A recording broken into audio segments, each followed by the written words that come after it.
that I think would be of interest to you. If I've got enough for everybody, I'm sorry.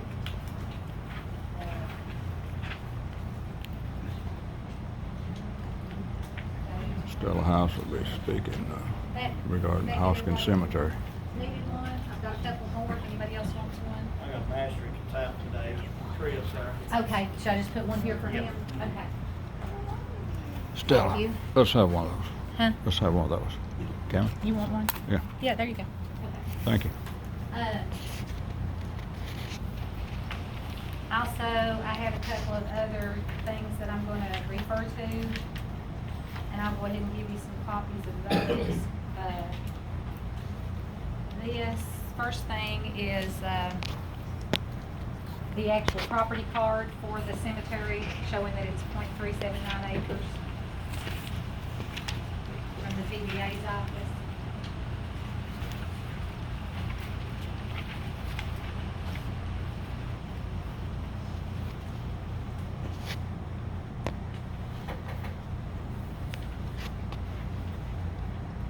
And then the next thing is the actual property card showing the 5.190 acres that's right beside it. That is owned by the Board of Education. And that was purchased from the Hoskins family and the Hoskins heirs.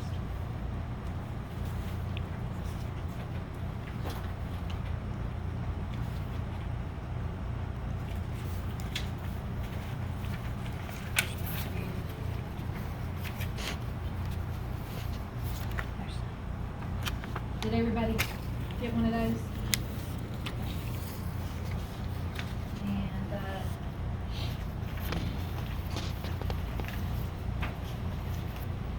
next I have a copy of the boundary survey that was, basically went with the deed. And it shows you the a little bit over 5 acre piece of property with the Hoskins Cemetery in yellow on it, so that you can get a visual picture of how the land is and what the size of the cemetery is in comparison to that just 5 acres. But there is also a larger map that I have here that shows a more expansive view of the property, and it shows pretty much, it's cut off a little on one side, but basically the board owns about 140 acres. And so the board is in orange, of course, its boundary, and the cemetery's in yellow. And so this gives you a bigger perspective of the cemetery in relation to the Board of Education's properties around it.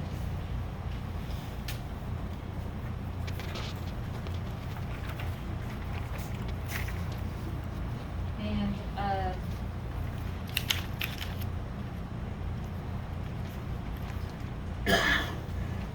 just to substantiate that that is the Board of Education's property that you're seeing around it, here are the property cards for that additional property. So there's basically 3 property cards for the Board of Education that make up approximately 140 acres of property. And then there's 1 property card for the Hoskins Cemetery that is .379 acres, not even a half acre. And so these are the other 2 property cards for the Board of Education.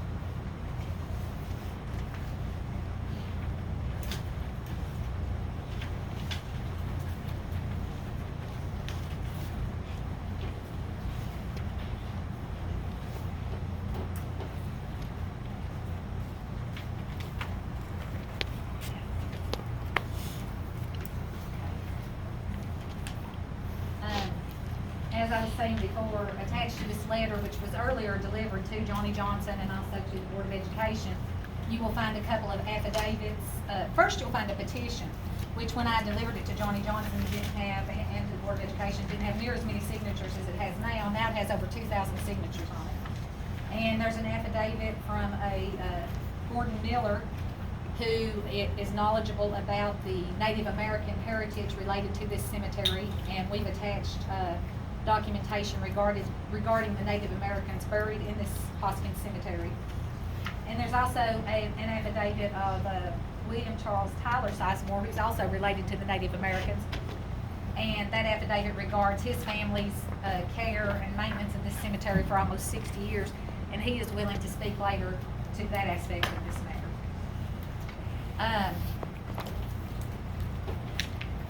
But basically, I just want to thank the judge and the fiscal court for allowing me to speak today, and I want to thank everyone who took the time out of their schedules to come here today and be a part of this. As all of you I'm sure know already, I'm here on behalf of the Friends of the Historic Hoskins Cemetery on Island Creek, which includes the burial of Native Americans, U.S. veterans, citizens have loved ones buried there, and then there are many citizens here who are just interested in genealogy or history. And you know, they want to preserve our federal, state, and local history. And this is important to them for that reason. So again, as you know, I'm here to talk to you about the proposed relocation of the Hoskins Cemetery by the Clay County Board of Education. I've already presented the petition to you, showing you that we have over 2,000 signatures of people who oppose this relocation of this cemetery. I also wanted to know, and I don't know how many of you look at Facebook a lot or online, but we do have a group, a Hoskins Cemetery group on there. Family Tree Nuts and some other people have done videos at the Hoskins Cemetery and talked about this matter, and hundreds of thousands of people have viewed these videos. So the eyes of the whole country are watching Clay County right now. And, you know, what we want to know is, will they see a county and county officials that respect the rights of the dead and allow them to rest in peace in their chosen resting place? I certainly hope so. Third, I want to discuss the common law on this subject with you. And as most of you probably know, but for anyone who doesn't, I just wanted to explain that the common law is a decision by a court. And that numerous courts in many states, including Kentucky, disfavor disturbing the dead and highly favor allowing the dead to rest in peace. And obviously many of us are here in support of that today. In 2008, when the Clay County Board of Education purchased the 5.19 acres from Melvin Hoskins heirs, and you have the property card for that, the Clay County Board of Education knew a portion of the land was dedicated to a cemetery, that being the Hoskins Cemetery. You know, they could see that on the survey that was done. They could see that in the description in the deed. They could see that because there's 75 plus tombstones in this cemetery. So there was no problem with the Clay County Board of Education knowing that there was a cemetery on this property. And you know, if the board members had gone out there and looked, they certainly would have known. If they didn't, you know, then they should have.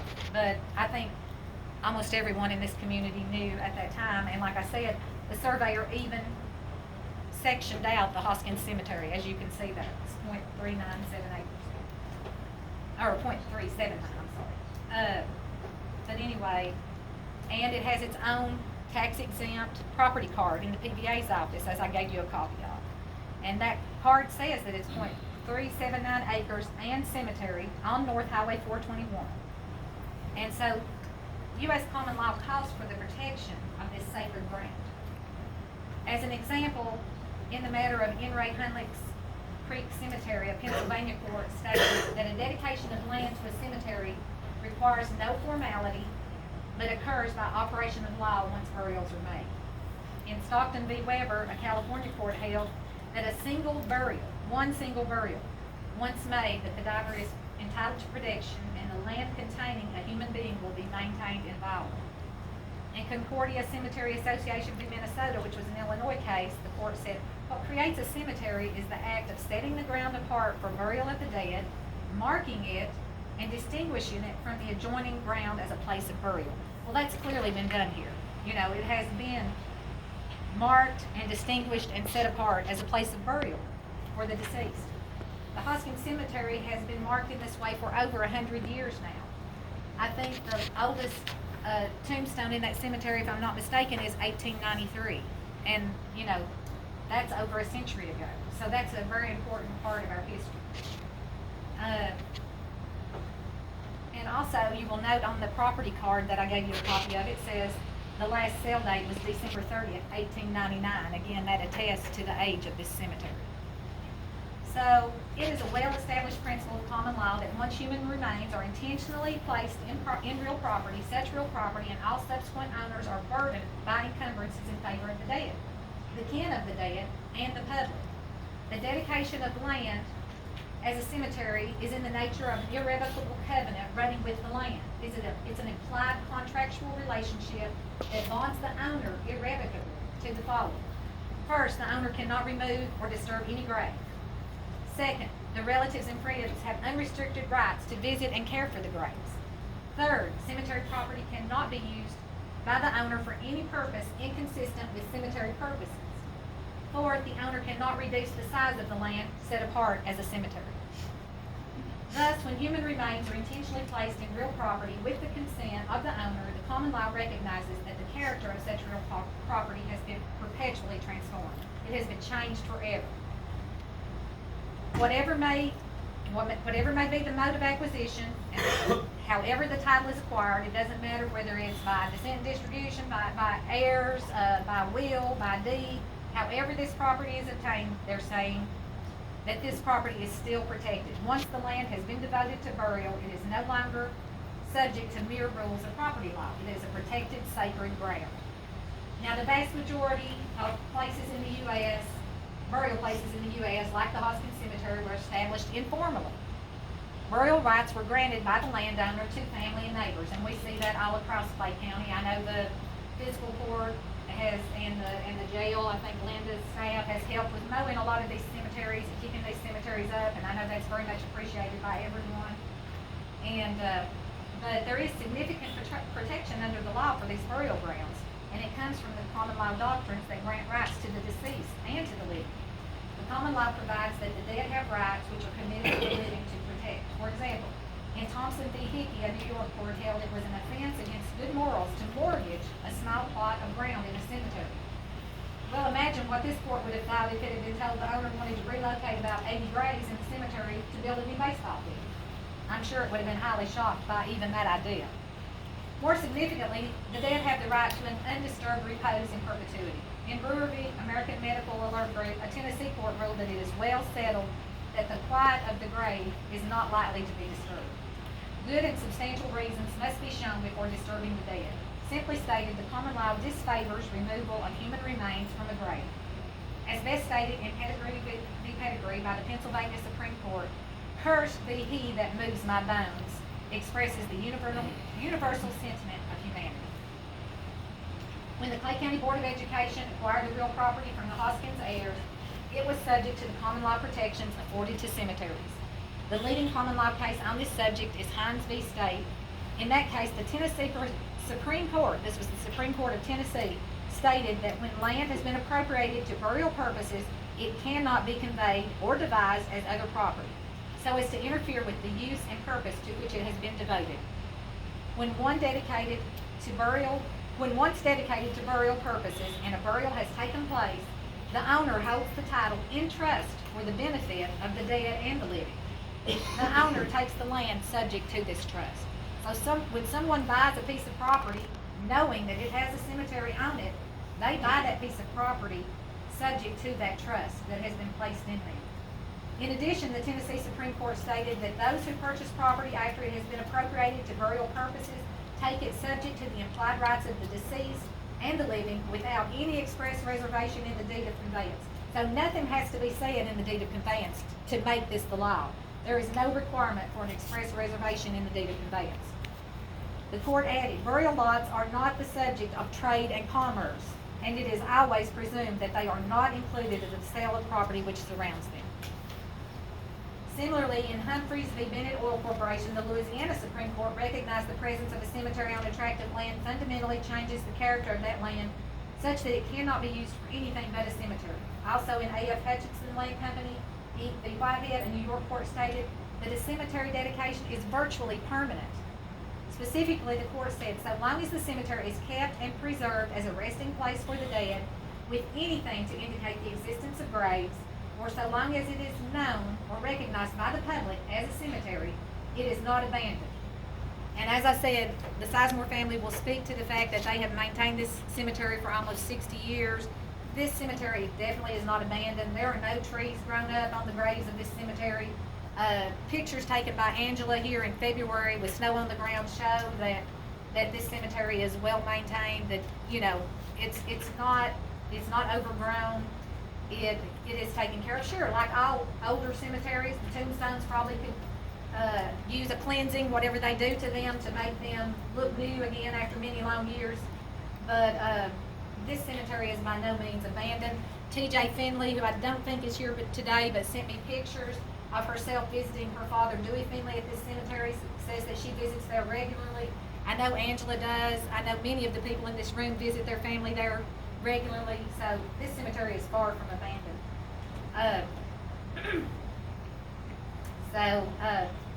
There was also a Georgia Supreme Court case that upheld access of family, finding that access to property could not be restricted once burials had been made there.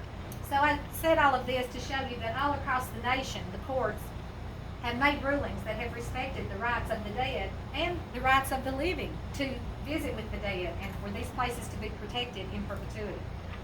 Specifically in Kentucky, there's a case, Rose v. Rose, where Kentucky recognized the right of family to visit a grave cannot be extinguished by the owners through conveyance to another. So in other words, this means that the right of the Friends of the Hoskins Cemetery, the friends and family members and loved ones that have people buried there, that cannot be extinguished by the conveyance to the Clay County Board of Education. That right still has to be respected, and Kentucky law has found that. So in conclusion, as best stated by the Louisiana Supreme Court in Humphreys, regardless of the laws and rules relating to the ownership and control of real property, when a plot of ground is set apart for cemetery purpose and burials are made in the land, the ground changes its character in the minds and feelings of the community. It assumes a sacred quality. In this specific instance, the Clay County Board of Education knew that 0.379 acres of land had been set aside for the Hoskins Cemetery before it purchased the adjoining land. In addition, the board members could see physical signs of the Hoskins Cemetery by virtue of the 75-plus tombstones there. As this 0.379 acres had been set aside for burial purposes, the Hoskins heirs held the title in trust for the benefit of the dead and the living, and the Clay County Board of Education purchased the property subject to this trust. Therefore, we, the Friends of the Hoskins Cemetery, including family and friends of loved ones, Native Americans, veterans, people that represent all walks of life, are here today to say that these graves should be protected. Some people here today are just interested in genealogy, or they're interested in history. They're interested in preserving our federal, state, and local history, and they want this history protected. So today, on behalf of these people, I implore you to protect the sacred ground and vote no when the Clay County Board of Education requests permission to relocate the Hoskins Cemetery. The Clay County Board of Education owns about 140 acres. I gave you a map that basically shows that. This is a little bit larger size of that map. As you can see, the Hoskins Cemetery is a small yellow speck compared to the 140 acres that's owned by the Clay County Board of Education. So we feel like that the cemetery and the new baseball field should be able to coexist together in some way, form, or fashion, or the Board of Education should be able to find a different spot in this 140 acres for the new baseball cemetery. So with that, I would thank you for your time and attention and ask if we have a veteran and a Native American here that's willing to say a few words if he can speak, and then I have a representative of the Native American family who also did the maintenance that would like to speak briefly. This is James Sizemore. James Sizemore. I'm a disabled combat Vietnam veteran, and I'm also the chief of the Southeastern Kentucky Shawnee Nation here located in Clay County. I can speak for the veterans because I am a veteran. They should be treated as heroes. Their graves should be sacred. They fought and died for this country, and they should be treated like they're heroes. I can speak for the Native part. If I need any proof of it, I can furnish you all kinds of proof. But the natives, Sizemores are Native Americans, and if you disturb their graves, you're pretty much disturbing a Native American grave. And as far as the other people that's buried there, which I'm probably kin to, they deserve the same respect as anybody else. And I'm not putting one above the other, but they are all together. They should remain where they are. And I'm not going to say you can't do this, but I'm going to say you shouldn't do this. Because if you do this and they move those graves, there won't be a family cemetery left in Clay County that'll be safe. you'll have coal miners, you'll have strip miners, you'll have loggers that maybe own the property, they got a little cemetery there, and they'll figure they've got the right to go in there and do away with those graves. And I guess that, I'm not much one to get in public and talk, give me a guitar, I can stand here and sing all day, but anyway, I would say that I am thankful to live in a country where we can come in and do this, voice our opinions. I thank the county judge and the fiscal court for allowing this. I thank all these people for coming up, and I'm proud to serve my country, and I would do it again if I was needed. So, thank y'all. Thank you. You want to come up or just speak from there? I'm speaking here. Okay, I'm speak William loud so they can Sizemore. hear you. My name's William Sizemore. Past 10 years of my life, me and my father here have we've took care of the cemetery. We've mowed, we've weed eated, we've reset tombstones. He's done it all his life, just like his father before him.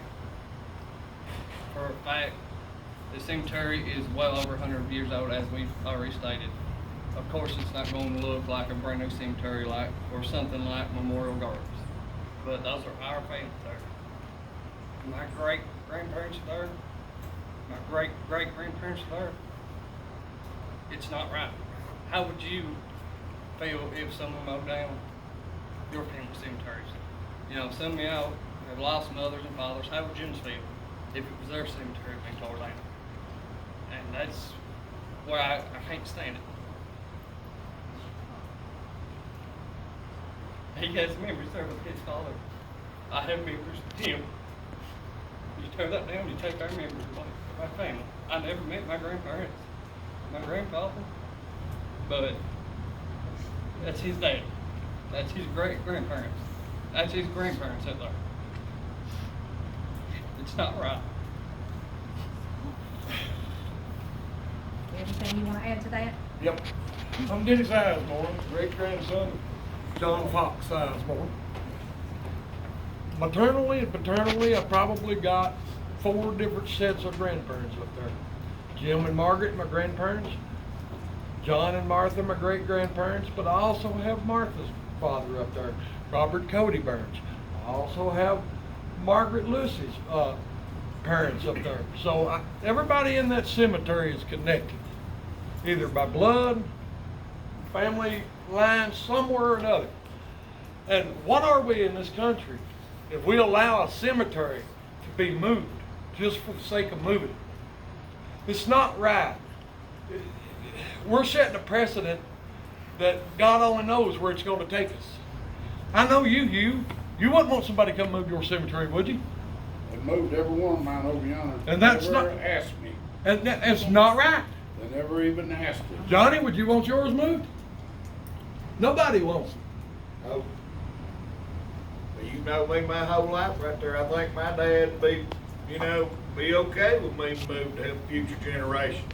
No, William. Everybody feels different now. Well, and everybody that's does. fact. Everybody's got their own Yeah. opinion. I agree with that. Right. And I And respect this- your opinion, Danny. Yeah. I respect your opinion. But, they say the cemetery has been abandoned. No, it's not. I am 56 years old. My whole life we took care of it. The only times that I have not been up there to mow that cemetery since I was probably 10 or 12 years old is the 4 or 5 years that Stella Hoskins had us blocked off and Mary Lou Phillips took him to court to open up the right of way. Now that should be on record somewhere or another. Mary Lou got so fed up with fighting with Estelle over that she moved her dad and brother to the Bromley Cemetery. So no, it's never been abandoned. There's been a couple other years that I've been sick, not able to get up the hill. But I went when I got well. I've always took flowers, Memorial Day. So no, it's never been abandoned. And that's all I've got to say about it. Same thing, Deb? I wish you'd take our feelings into consideration. There are room for the baseball field there and the cemetery there. You can have both. You don't have to get rid of one and not have the other. Our ancestors are there. It's their bones. It's not they'll take a backhoe and they'll dig their bones up. They're not in steel vaults. And that tears my heart out, the thoughts of them taking a backhoe and dipping their bones up. Maybe it's different for you. But that physical aspect of that tears my heart out.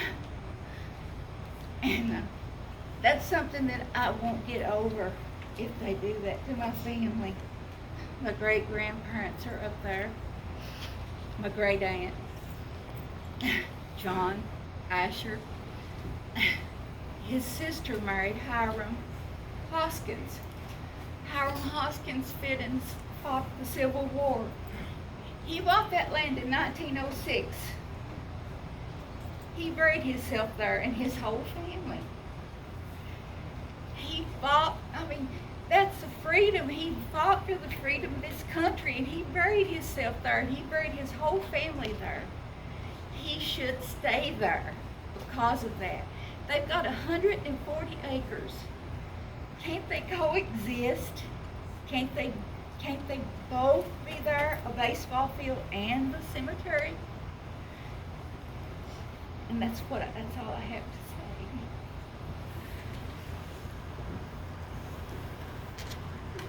Angela, do you have anything you want to add? It's all been covered. Sure. Do you want to talk about the Burns connection, OBI, any of that? Well, there is Robert Cody Burns, a Civil War veteran, buried there May 30th, 1897. He fought in the 24th Kentucky Cavalry. His nephew was James Anderson Burns, who was the founder of Oneida Baptist Institute. So there is a historical significance concerning the Burns family in that cemetery. I believe there's also a Korean memorial for a Yes. Korean soldier that was killed in action. Do you know anything Yes. about that? Virgil Lewis passed away in 1945, killed in the military. I think the memorial was for a Finley. Oh, Edward Finley, yes. That was just killed in action? Yes, missing in action, then And that memorial, as far as I know, Right. is placed there by the the Veterans of Foreign VFW. Wars. Mhm. And that is government property. And Yes. it's my understanding that should not be. Right. That's November right. 1950 is actually when they declared him to be passed away. So there's a total of, is it 5? 5 I'm veterans. asking you, is it, how many Yes. veterans are there? 5. 5 veterans are Mhm. there? Does that include the one killed in action? Yes. Okay. So there's 4 actually buried there and a memorial for one that was killed in action? Yes. On behalf of the, as I've said before, the veterans and the Native Americans and myself and anybody who has an interest in federal, state, or local history or genealogy and just protecting our history and respecting our dead, I respectfully ask the fiscal court to say no to the petition of the Clay County Board of Education to relocate the cemetery. Thank you. Thank you, Stella, and the people that come. I have one last thing I wanted to hand out, if I could, and these are just some statements from some of the Native Americans that I basically just printed off Facebook. I didn't know if a lot of you had seen those, and it does talk about how they feel like this ground is sacred and how they feel like it would be detrimental to their souls to be moved, graves to be bothered or touched or disturbed in any way. And so I want to make sure everybody got a copy of that. Did I get one to everybody? And that's the last thing I have. Thank you for your time. Yeah, thank you, Stella, and you people. Board said discuss this at a later time and try to get things lined out on it. And next thing on the agenda will be Clay County Board of Education.